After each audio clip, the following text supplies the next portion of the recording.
Olá, muito boa noite. Está no ar o Cuidando de Você. Que alegria ter você novamente sintonizado na TV Rio Doce ou em alguma tela acompanhando pelo Facebook, também pelo Instagram. Estamos ao vivo também nas redes sociais para o mundo inteiro.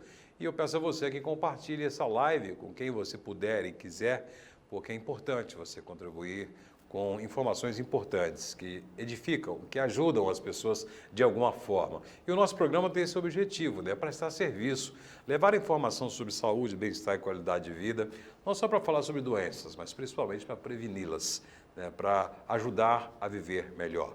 E o tema de hoje, o programa de hoje, é mais um tema rico. São dois assuntos que... mas quais são os seus assuntos prediletos para poder tratar como pauta? Não tenho exatamente específico, mas se pedir para escolher, eu escolho dois públicos, né? O infantil, as crianças e os idosos. E hoje, mais uma vez, né, nós estamos aqui com uma pauta muito interessante. Quem acompanhou a nossa chamada pode saber que é a saúde dos idosos na parte psicológica, emocional, e é isso que a gente vai tratar aí, hoje com essa pauta. E você que está na chamada felicidade, né, terceira idade, e principalmente vocês mais jovens, nós mais jovens, temos que prestar atenção no programa de hoje. E temos aqui ela que é médica da família, especializada em geriatria, doutora Priscila Meira. Quando eu fiz o chamado, fiz o convite, ela disse sim, gostaria de tratar do tema. Doutora Priscila, boa noite, obrigado por estar aqui conosco. Boa noite, obrigada a vocês pelo convite. Pois é, quando eu falei do tema, né, você se mostrou bastante entusiasmada em falar sobre o tema, né, e você como geriatra, né, é um tema bastante rico e muito necessário de se falar, né? Saúde emocional, mental de idosos, né? Sim, hoje em dia a gente tem uma demanda muito grande de abordagens mesmo sobre a saúde mental, porque impacta diretamente na saúde física dos idosos de uma maneira geral. E no pós-pandemia, a gente viu isso aflorar mais, né? Então, é um tema que precisa ser bastante debatido, porque às vezes é muito subdiagnosticado de maneira geral. Na visão da sociedade geral, o idoso, né, a preocupação maior, talvez exclusiva, tem que ser com a saúde física, saúde clínica, né? A pressão alta, o diabetes, problemas do coração, o envelhecimento como um todo, vêm os problemas físicos. Mas a sociedade como um todo não tem como uma cultura observar essas questões e valorizar as questões emocionais dos idosos, tanto porque os próprios idosos querem se mostrar fortes, não é isso? Sim, eles veem como uma fraqueza essa história de se mostrar muito frágil, essa história de mostrar as emoções é uma questão muito cultural, sabe? E eles não acham que é literalmente frescura. Eu ouço muito isso no consultório e é uma luta a gente fazer com que a população em geral e até mesmo e principalmente os idosos entendam que isso precisa ser tratado não só com medicações, mas com várias abordagens. Nós estamos hoje com a humanidade, né, vivendo mais. A expectativa de vida aumentou, estamos vivendo mais, né, mas muitas vezes não estamos vivendo mais e melhor, né? Estamos com muitos problemas em relação a isso. Cuidar da saúde das pessoas, tem que envelhecer, mas envelhecer com qualidade, né? E essa qualidade envolve estar feliz, né? E muitas das vezes temos lá idosos que não estão mais no mercado de trabalho, se aposentam, e aí nós, enquanto sociedade, pensamos, não, fez o que tinha de fazer, contribuiu o que tinha de contribuir, agora não, vai ficar no cantinho ali fazendo seu crochêzinho, jogando seu baralhinho, sua dama, ficando ali vendo seus jornalzinhos, sua televisão, tá bom, não é? E aí que a gente tem que refletir um pouco sobre isso, né? Sim, isso tem que ser muito debatido e a gente tem que se preparar para um futuro que hoje já é uma realidade, mas que vai ser mais expressivo daqui a alguns anos, que a população idosa será muito grande. E essa população idosa, hoje, a gente não tem mais aquele idosinho que ficava em casa. Os nossos idosos hoje, que são considerados idosos a partir dos 60 anos, são idosos ativos, que são completamente capazes de continuar no mercado de trabalho. E é até importante que ele continue no trabalho, porque é uma coisa que traz sensação de pertencimento a algum lugar, sensação de utilidade e a função cognitiva, a saúde de uma maneira geral, ela é beneficiada quando o idoso se permanece no mercado de trabalho, ativo. Então, assim, é uma rotina. A gente tem que tirar essa ideia de que idoso mas agora é idoso, fez 60 anos, vai ficar em casa, cuidando só dos netinhos. Até pode. E deve, porque traz um rejuvenescimento para os idosos lidar com as gerações mais novas, mas desde que aquilo seja associado com uma rotina dele, não que seja imposta. Pois é, e a gente está falando aqui de nós, enquanto que convivemos com idosos, né, com os pais, avós, tios, tias, né? Mas também vocês que estão nos acompanhando, estão nessa idade maravilhosa, né? Acima de 60 anos, já se aposentou, também, né, vocês têm que mudar alguns pensamentos em relação à própria condição de ser, não é? Não se achar também inútil, não se achar um peso para a família, né, porque você tem e ainda deve ser respeitado enquanto ser humano e tem muito a oferecer ainda, né? Sim, olha, eu brinco com os idosos e falo assim que é uma dádiva você envelhecer e envelhecer bem. Você imagina a quantidade de conhecimento, experiências de vida que aquele idoso passa para as outras gerações.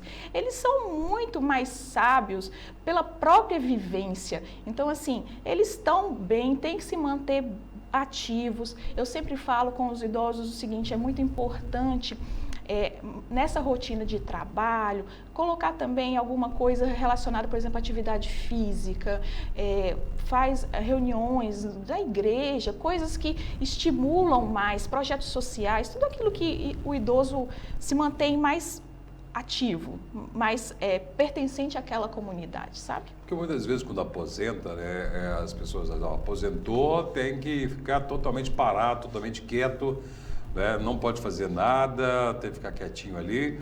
Mas, na verdade, a aposentadoria vem como um descanso para a pessoa, daquela atividade que ela exerceu ali. E muitas das vezes, né, ela pode e deve ser ocupada por outros tipos de atividades que ela não tinha tempo para fazer antes, né? Ou continuar lá mesmo, de repente, mas parei, aposentei, não estou no mesmo ramo de atuação da minha vida toda. Mas por que não ocupar com outras coisas que ele não tinha tempo de fazer, né? Sim, muitos idosos voltam a estudar, fazem outras faculdades nesse período, porque justamente isso, eu sempre tive vontade de ser engenheiro, mas eu não tive tempo, agora eu posso me dedicar a isso. Então, assim, são novos aprendizados nessa idade, às vezes uma nova língua, alguma outra coisa do tipo, que traga muito interesse para ele pode, tanto a questão mental, cognitiva dele é estimulada, quanto a questão de começar no mercado de trabalho com uma nova oportunidade, com uma nova experiência e saindo desse estigma, né, que é o envelhecer e eu não faço mais nada, eu fico em casa.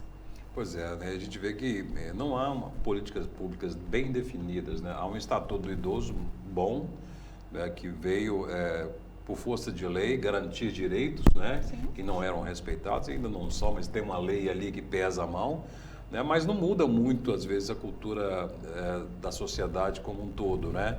E aí, para nós que somos filhos, netos e tudo mais, né, por exemplo, o avô, a avó, o pai e a mãe estão lá morando sozinhos em casa, muitas das vezes, aí põe uma cuidadora lá, põe uma funcionária lá, um acompanhante, e acha que está bom e pode ficar por ali mesmo. Ou estão saudáveis, não, estou aqui, estamos bem, não precisa de ficar ninguém conosco, e aí se afastam, não ligam, não comparecem, não dão atenção, e aí vem um processo também de adoecimento, né?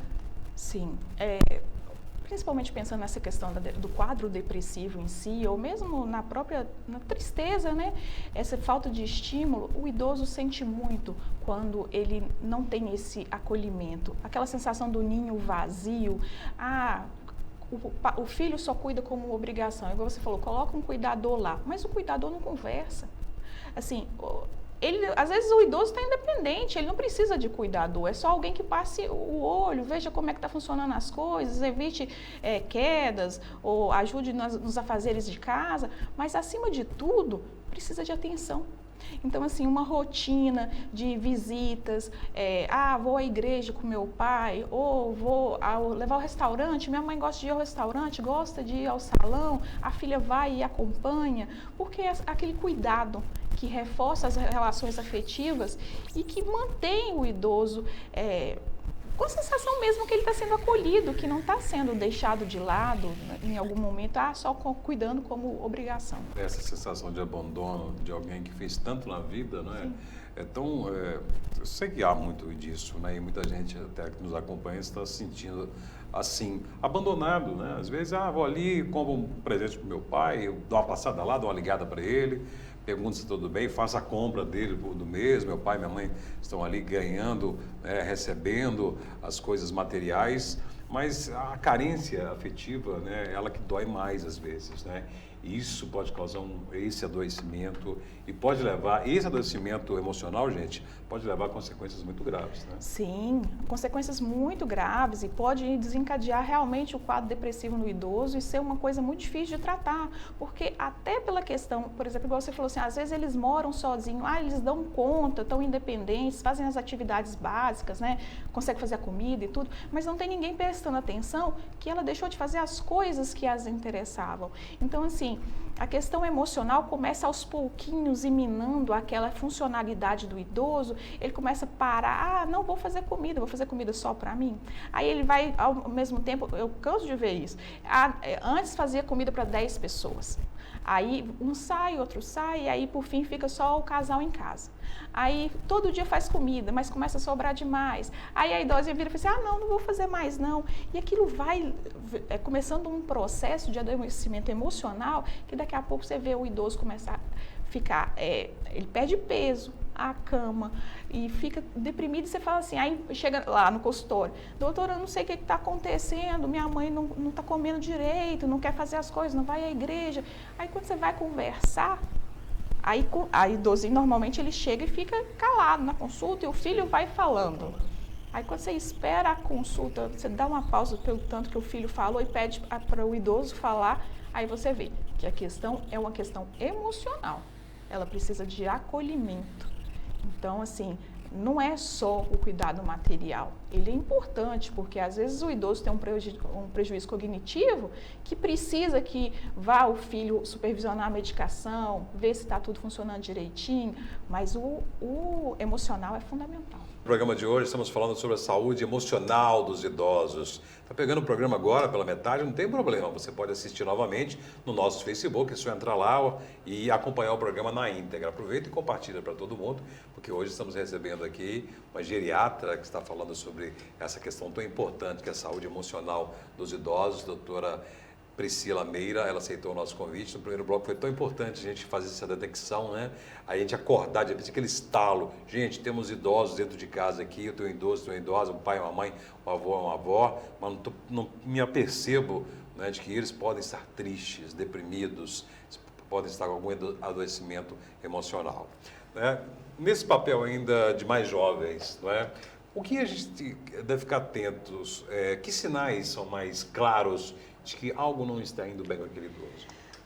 Idoso, na verdade, não são sinais claros, assim, propriamente dito. Por isso que eu falo que o cuidador, aquela pessoa que convive com o idoso, é de fundamental importância, porque a gente vai ver os detalhes. Sim. São detalhes que chamam a atenção. Então, aquele idoso que começa a ficar com muita vontade de dormir, deu a hora e quer dormir muito cedo, ou mesmo está ficando com insônia, levanta à noite, fica caminhando pela casa, muito nervosismo, aquela pessoa que sempre foi muito calmo, tranquilo, e aí do nada começa a ficar sem paciência. Você vai ver nos detalhes. Igreja, eles tinham muito costume, a maioria, de frequentar a missa todos os dias, aí começa a perder a vontade, que não quer mais ir à missa. Então, são os detalhes, você tem que reparar a rotina do idoso, aquilo que você está vendo. Eu sempre falo assim, fugiu da rotina, tem alguma coisa errada. E além disso, os sinais clássicos, né? Começa a chorar muito, fica triste por qualquer coisa, muito costume de falar assim, que eu sou um peso, seria melhor morrer, eu estou dando muito trabalho, não quero mais tomar os meus remédios, para quê? Aquela sensação de que a minha situação não tem jeito. Eles falam isso mesmo, sabe? Então, esses são os sinais que a gente tem que ficar atento. E tem também as questões, né? Não tem como fugir, as questões clínicas e físicas que também podem levar a essa piora emocional, né? Porque, assim, problemas físicos, né? Problemas ortopédicos, problemas de hipertensão, cardíacos e outros problemas que vêm com a idade, né, que esses problemas por si só, perda auditiva, perda de visão, podem ocasionar esse impacto emocional. Por isso a importância também de tratar esses problemas. Né? Sim, por exemplo, a diabetes, que todo mundo fala assim, é aquela doença silenciosa que traz grandes repercussões no dia a dia do idoso, então leva a cegueira, pode levar à amputação de membros, no homem pode causar disfunção erétil ou mesmo impotência sexual, tudo que causa uma certa limitação no idoso, toda clínica tem que ser abordada de maneira mais incisiva, pensando em prevenir esse tipo de coisa. E a gente tem que pensar também que, por exemplo, no quadro depressivo, já que a gente está falando sobre questão emocional, mas especificamente sobre a depressão em si, ela começa a ser um diagnóstico diferencial do Alzheimer.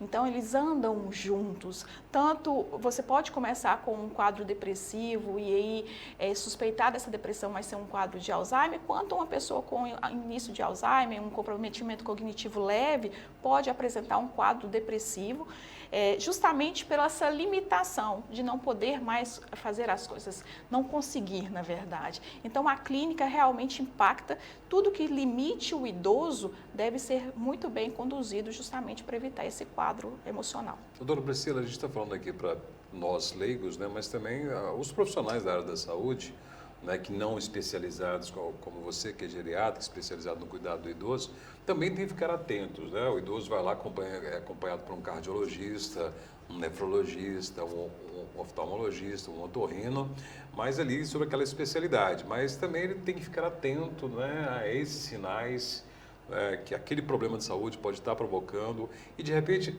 ao ir ao médico, ao seu médico, o idoso pode falar alguma coisa, né, que pode chamar a atenção e o próprio médico, o próprio profissional pode orientar a família, né? Sim, eu acho que toda especialidade, antes de tudo, de ser especialista focal, nós somos médicos. Então, o olhar para o paciente de uma maneira completa faz sentido de perceber nesses detalhes. Por exemplo, o oftalmologista, às vezes, só de chegar lá ele vai, mas no momento da consulta fala assim, mas não faz diferença eu enxergar ou não. Então, assim, é uma fala que você já percebe, não, tem alguma coisa errada. E aí chamar a atenção dos cuidadores para procurar um atendimento, para ver o que pode estar acontecendo. E a gente vê por outro lado também, a gente está falando aqui de impacto emocional, de saúde, de tristeza, de depressão, de ansiedade, mas tem um outro lado da moeda também, né? A gente tem visto muito do público idoso demandando situações que antigamente não existiam, por exemplo, a área da estética e da saúde, né? A gente, dia desses nós conversamos com um especialista em saúde bucal, falando sobre o tanto de idosos que estão procurando para fazer restauração, colocar as próteses fixas, colocar preenchimento, fazer autoestima também, né? É importante. Isso tem que ser valorizado e até incentivado, não é? Sim, claro. Toda vez eu acho que isso é uma coisa que a gente tem que abordar muito. Não é futilidade. É uma questão que a autoestima impacta muito na questão emocional, então é o bem-estar da pessoa. Então, está em condição clínica de fazer um tratamento? Vamos fazer o Botox. As mulheres, hoje em dia, isso está muito ligado também à questão que eles estão muito ativos. Então, antigamente, uma pessoa de 60 anos não saía, não ia para as festas, o estilo de vida e roupas era diferente. Hoje em dia, uma senhora de 60 anos chega completamente... o estereótipo mudou. E esse cuidado também mudou ao longo dos anos e tem que ser incentivado. E aí o pessoal está falando, mas Márcia, eu não tenho dinheiro para pôr um botox, eu não tenho dinheiro para fazer colocar uma prótese. Gente, de cuidar do cabelo, cuidar da barba, né, tomar um banho, usar um perfume, né, sair, ir para uma festa, acompanhar os mais jovens também, não tem problema algum, descobrir novas alegrias, novos prazeres, né, isso aí depende muito de você também, não é? Não é só para quem tem muito dinheiro, não. A vida está aí. Né? As flores estão aí para serem colhidas. Então, essa autovalorização, esse despertar para esses novos prazeres da vida também devem ser incentivados, né? Sim, e às vezes justamente isso que você abordou, de falar assim, doutora, eu não tenho condição de, por exemplo, ir à academia, fazer algum exercício. Eu falo assim, gente, são pequenas mudanças na rotina da gente que podem ser benéficas. Então, assim, o que eu posso fazer, uma caminhada, ótimo, diminui o risco cardiovascular, é bom, eu brinco que falo assim, você vai encontrar com os vizinhos, conversa, espairece, sai daquela rotina de ficar só em casa com os mesmos assuntos, que é uma coisa que deprime muito. Então, assim, igual você está falando, pega novos prazeres, começa a caminhar, correr, muito cuidado, às vezes, né, com o tipo de exercício que vai fazer. Claro. Mas, assim, o que for de rotina que trouxer prazer, é tudo benéfico. A gente vê, né, até falando sobre isso, né, não há muitas políticas públicas voltadas para o idoso, né? A sociedade como um todo não foi sendo preparada para vivenciar uma população idosa tão grande como nós no Brasil, né? As sociedades orientais estão mais acostumadas com as populações idosas, né? Mas a ocidental ainda não, mas em breve teremos aí essa virada aí, né? População Sim. idosa maior que a população jovem. Então, a gente tem que preparar essas pessoas para serem úteis ainda e poder continuar contribuindo, talvez não muito com a força de trabalho bruta, né? Mas com conhecimento, com experiência. Né? E nós que estamos hoje mais jovens, quem sabe, se Deus quiser, um dia estaremos lá. Né? Sim. É para isso que temos que tentar chegar lá, né? Sim, e chegar bem. Eu falo que a gente tem que procurar prevenir tudo, né, as doenças clínicas e as emocionais que impactam em tudo, justamente para um envelhecer saudável, porque esse é o nosso objetivo. Então, conseguir trabalhar, ajudar os filhos, ajudar os netos nas atividades diárias.